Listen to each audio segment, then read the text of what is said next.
Well, we're going to do the scenario here. So we're going to start with the scenario. Then we're going to have a question for you, and then well, it'll be the same one. So when the first question comes up, hit that QR code, and then just stay on that page. And as we go through, it'll update for you. You can click the responses. We'll see what people are thinking. But all right, why don't you jump in with scenario number one? Okay, before we get to scenario number one, I want to talk about a couple things. How many of you have those speaker boxes in your house? You know, they're called Google or they're called what, Siri, Echo. Yeah, yeah. So, yeah. So even your phones accomplish the same thing. And my son tells me always that between AI and those boxes, they're going to take over the world. And he says, Dad, be polite to those things because if you're rude, they may remember that when they do take over the world and you could be in trouble. Mine actually told me one time I was rude to it, and it told me, wow, that's some spicy language. And so it's like, warning, Art, you know, you better be careful. Well, every morning I say good morning to mine, and it tells me my schedule. It tells me the time and the temp, and it tells a little joke. And I had a cute joke come in. It said, what do you call an alligator in a vest? Does anyone know that answer? An alligator in a vest? They call it an investigator. Now, here's the thing. You don't want an investigator as a realtor. That's the thing. Because really what it is an alligator in a vest. A court investigator, an ADRE investigator, a ethical investigator. You don't want them because they will take a bite out of you. And that's the thing you have to be careful of. So um, that's exactly where we want to go with this today. And the best way to avoid an investigator is to have good contracts. That is absolutely the way. I mean, the contracts are there because they're required by law. They're also there to protect you. And you need to remember that. And they protect your client as well. So we do have that first scenario coming up. We have a list of these. There's, like Nate said, don't be afraid of wrong answers because every answer that you answer will probably be right. Some are just more right than others. And so we're going to learn some best practices. So let's read this first one. It says your seller receives a purchase contract from buyer's agent.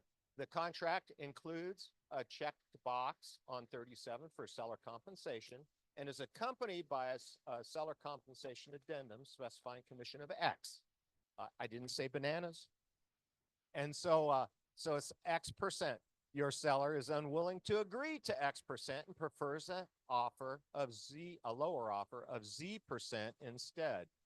The seller refuses to sign the SCA and you send back a counteroffer saying seller shall pay buyer's agent 2.5%.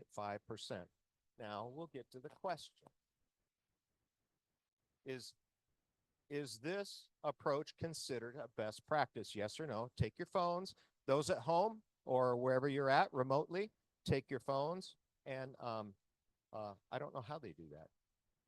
Oh, just take it on the screen. Yeah. Yep. Thanks, Mike. Yep. And by the way, these Nate and I brainstormed these with the help of Kim and Nate Sr. And these three we decided were kind of pretty common. We see them probably on a monthly basis or less, more frequently. There we go. Oh my goodness. People. Oh, there's some brave ones out there saying it is good.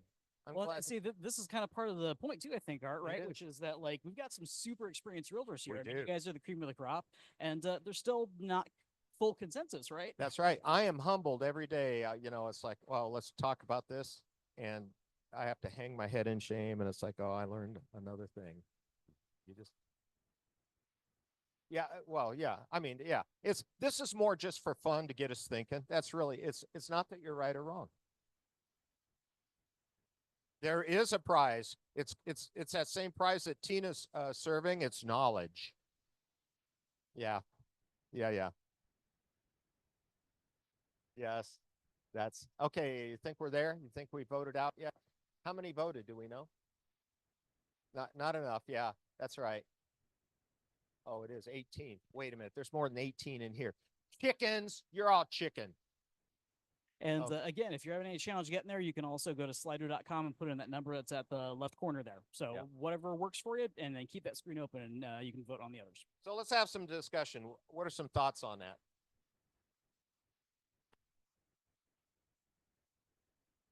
Put it in the counter offer, but they still need to sign it. I'm sorry. We've had a couple that won't sign. Yes.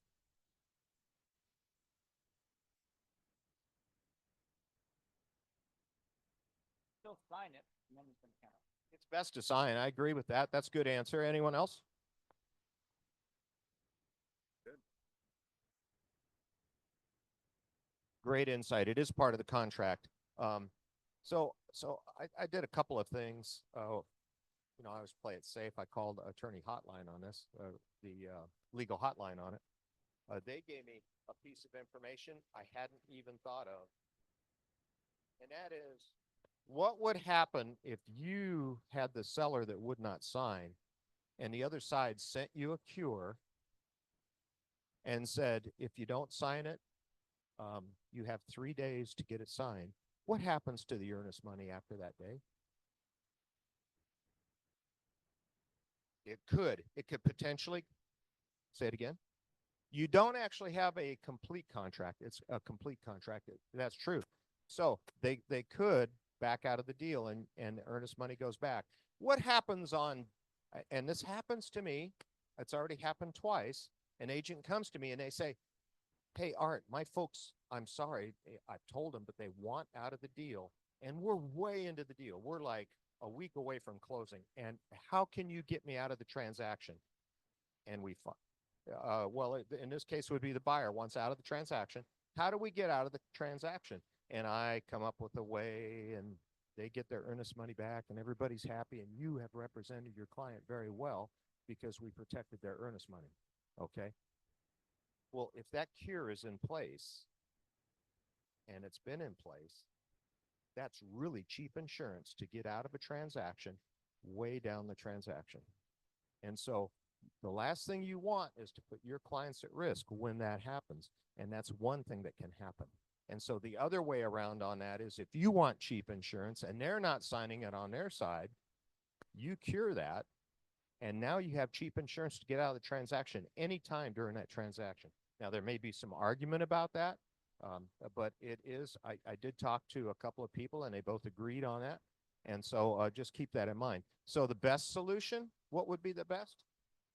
I would say, and I got this from Senior, he had a great idea, and that was to counter, to say the SCA line 10 shall be the Z%, and seller agrees, or the seller agrees to sign. And then you send the counter over. Now, it's a single document, so it's not where you get in that trouble where they sign one of them and not the other one, and then it's like, okay, what condition am I in now? This is one document that gets the entire thing signed at that same time so that the transaction can move forward, and it eliminates all of those issues. Any other input on that? Yes. Uh-oh. Uh-oh. Two attorneys, 3 opinions. I think the best practice is you put it in the counter and you reference a brand new SCA, SCA. and you know, attached here to a made a part. Great solution. It's better for escrow. It's easier for them to follow. Mm-hmm. That would be a good way. And then you Thank God we have attorneys in the room. I know it. I'm always talking to one or the other, and then I call attorney hotline. So that gives me 3. So I get 4 out of that. I do get 4 opinions out of 3 attorneys. So anyway, and then don't ask a realtor because you might get 3 more. Okay, scenario 2. Are we ready for that? Okay, well, it says you meet a potential buyer and sign a buyer broker exclusive employment agreement, or the BBEA. Afterward, you create a pre-contract checklist in SkySlope and you upload the BBA into the checklist. Okay, everyone got that? So, you know, you've done a pretty good thing there. Is this sufficient documentation at that point for compliance purposes? That's a yes or a no. Is this sufficient? And now, normally, if this were Funniest American Videos, we would say, and these are the runners up, and they would show some funny videos while everyone's voting. Oh, look at this. I love it. 4 people. Okay, that's all right. It's uh-oh. Okay, we had 18 last time. We only have 8 this time. What's going on? Going 11. Good job, folks. 12. Oh, we're seeing a trend here, aren't we? That's what we do is as the brokers that review the contracts, we do see trends of things that come through. It's funny how they all come in at the same time, and it's like we have these discussions. You have anything to input there, Nate? You're good to go? Okay. Thanks. Think we have enough? 14 good for you? I better review my answer because I have no idea what the answer to this is. Oh, yeah. Yeah. Hey, what's that? Oh, that's scenario 2. Okay. All right. So, what happens? Are you familiar with box 18 on a BBA? Of course, you wouldn't. If you don't review them, you wouldn't know that box 8. Yeah, yes, it says it references, it says it's based, the agency is based on extra prize for that, by the way. Thank you. Is based on the, I call it a ready form. Some people call it a read form and they save that problem. I just say the agency document, right? But it says that it's based on the agency that's developed in there. So I assume that all of us being great agents out there will have gone in and created the ready form at the same time or even before, right? Well, we expect that to be loaded at the same time. That's the point. So more than one document has to be submitted. And if we can figure out how to make the tool, SkySlope or the future tool that's coming, if we can figure out how to make it do that, we would now ask for both of those. And it's not one document. Oh yeah, that would, yeah, you could, yeah, we could do that. Yeah. Yeah. You see what I have to put up with? You think that I'm in trouble. He comes back to me and he throws another wrench in this about every time. And so it's, yeah, they are AARs. Yeah. Yeah.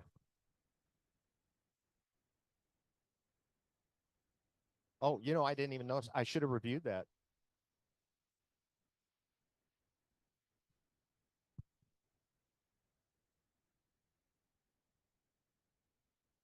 Okay, great. That's good input. Thanks. Good insight, Nate. Appreciate that. Yes, Danielle.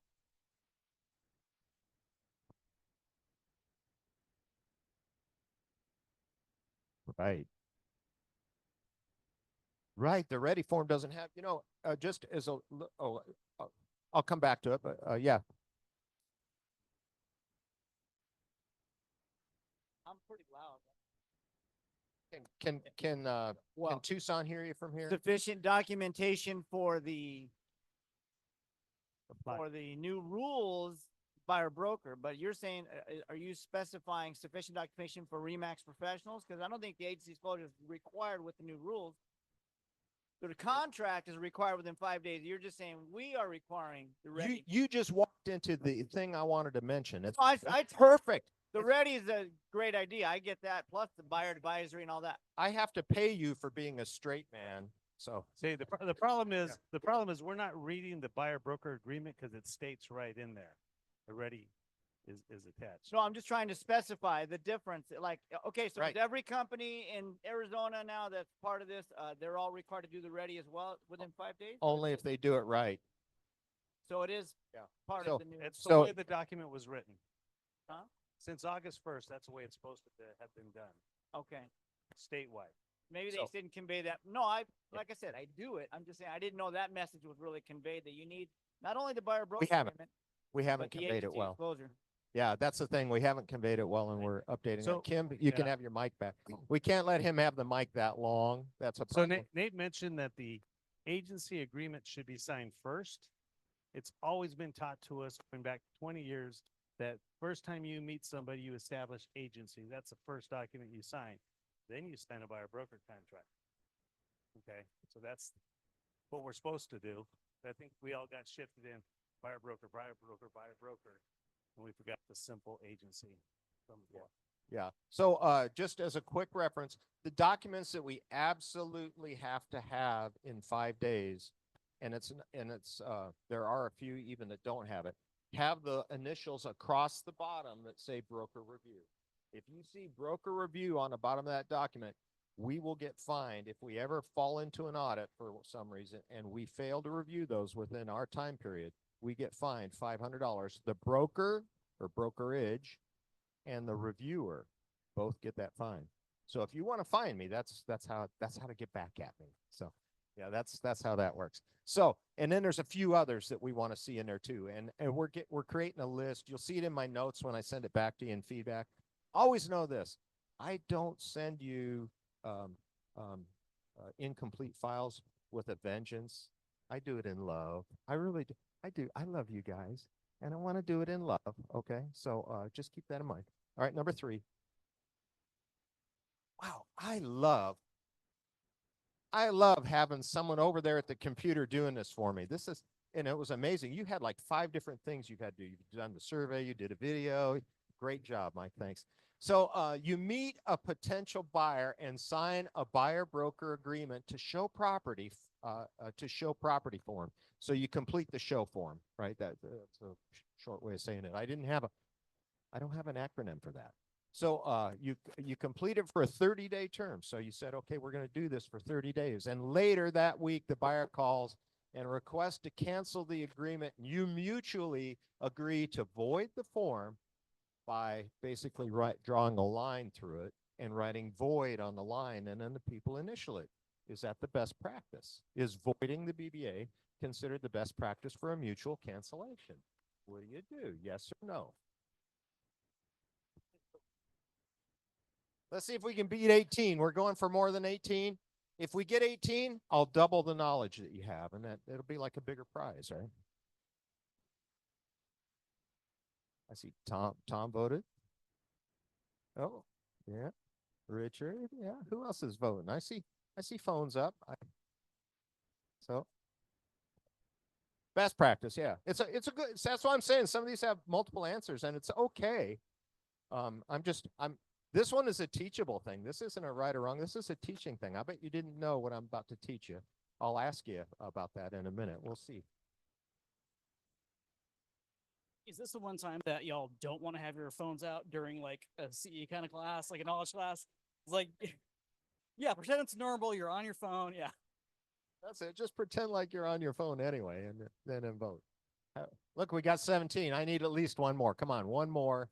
One more. The heck with you. We're done. We're done. So it's not the best practice. What's the best practice? I need a suggestion. Have the attorneys put their heads together back there? Okay. All right. They're in council right now. They get paid by the hour? They do, but no, they get paid by the word. They get paid by the word. Oh, Yeah, love it. Roberta, that is so political. Call my broker, she says. Yes. Yeah. Uh-huh. Mm-hmm. Well, that tells me that you may not know what I'm about to show you.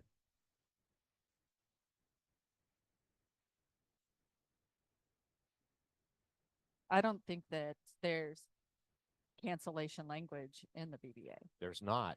That's So, perfect. You're absolutely As a right. result of that, it becomes a document that goes on in perpetuity, Yeah. or at least until the That- deadline. And that is a problem, and that is why I You're- would go to you You're instead. partially right. Yeah, that's good. So I went in, but this is before I was broker here. I went in and actually used an editor, and between a gap in the lines, I put my own wording in it, which is probably stupid, asking an attorney. So, hey, look at that. There's a fat guy up front. We're bringing up a form that we discovered, and we're almost there. I will entertain you a little more. So back to the investigator thing. You want to hear another one? So Art, basically we have an addendum. We do. We do have an addendum. That's what we're pulling up. I've got it. I think I printed it. This addendum has been available. Oh, okay. All right. So this addendum's been available since August. Okay, August 1st. Came out with all the new forms, but it's new to everybody because all you guys gonna look at that and go, I never saw that before. And by the way, we do have this cheat sheet of forms. Okay, you're gonna work on that. Okay, good. So, well, that'll work. You guys The can all tech see that. guy has been stumped. That's okay. So the name of the form, it's called Buyer Tenant Employment Agreement. And Addendum. believe this or not, you can change the length of the term, you can change the broker compensation. So let's say that you sell a new home and you can convince your folks to let you keep the bonus. You can put that on there. Ooh. Man, that's a biggie, huh? You can modify any of the additional terms.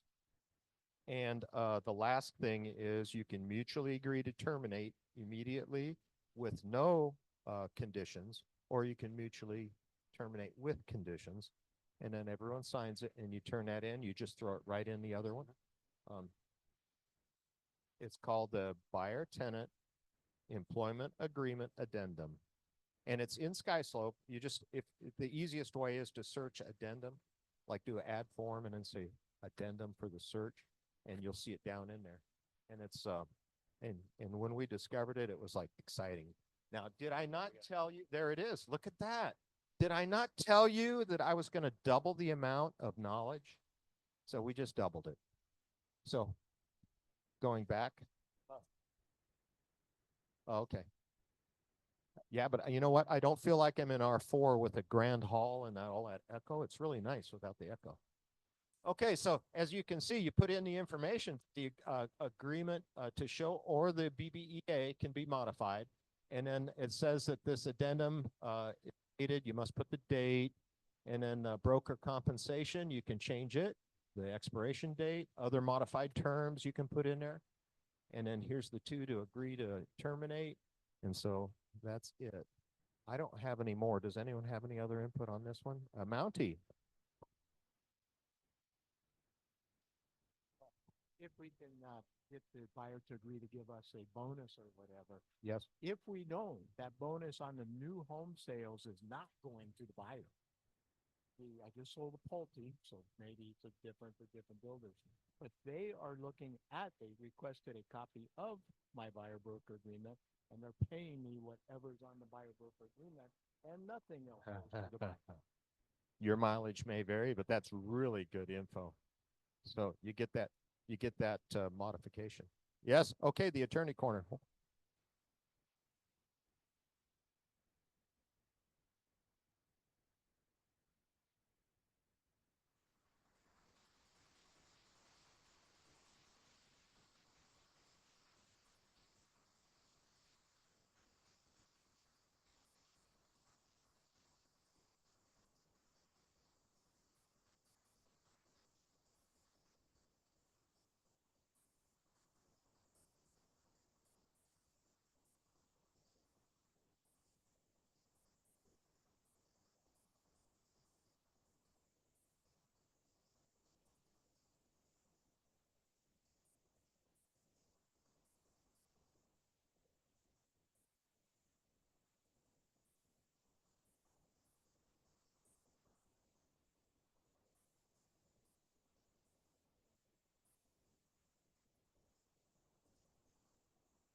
And just to prove that all lawyers have different opinions, I was talking to a lawyer yesterday who said the exact opposite. So good luck. Well, correct me if I'm Yeah, Nate.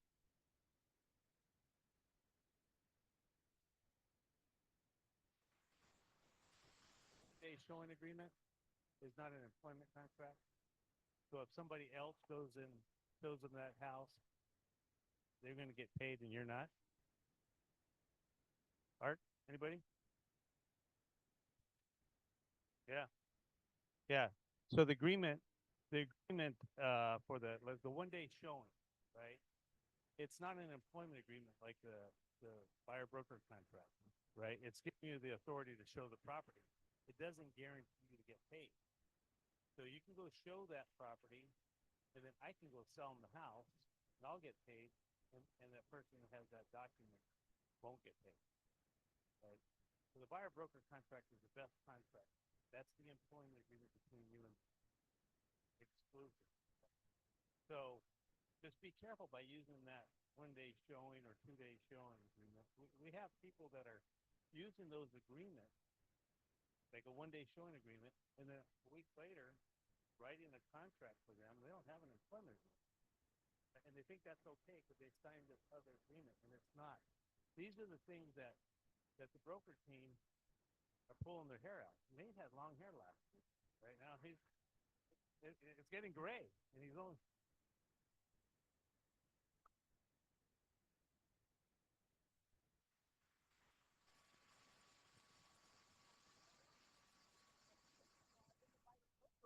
That they can cancel if they're dissatisfied by emailing my broker team and copying me.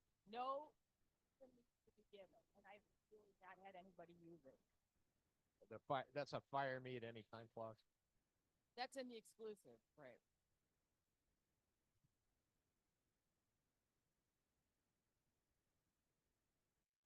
So I have a question. So, In that case, I'm backing up. so let's say I happen to work with a buyer and I have them sign the showing agreement. And then a week later, we get together and they want to buy that house that I showed them. Now, at that point, should I get an exclusive VBA signed? Okay, along with an agency agreement. Okay, but the buyer broker agreement to show does not need an agency agreement. Is that correct, or am I haven't read that. Okay, yeah. Well, if you look at the show form, it makes a reference to the ready form. It doesn't say you have to have it, but it says it makes a reference to it. So I would say yes.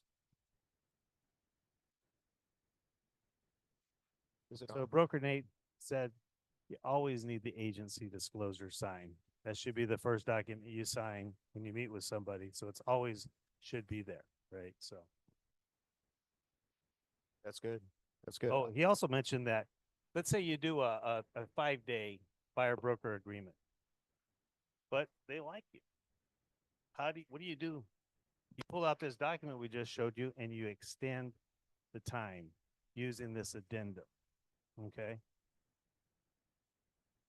No, I only use the exclusive one, right? So if you use the exclusive for 1 day, let's say that's the better document to use. Okay. And then they like you, you can extend the terms of that contract by this addendum that nobody knew about till today.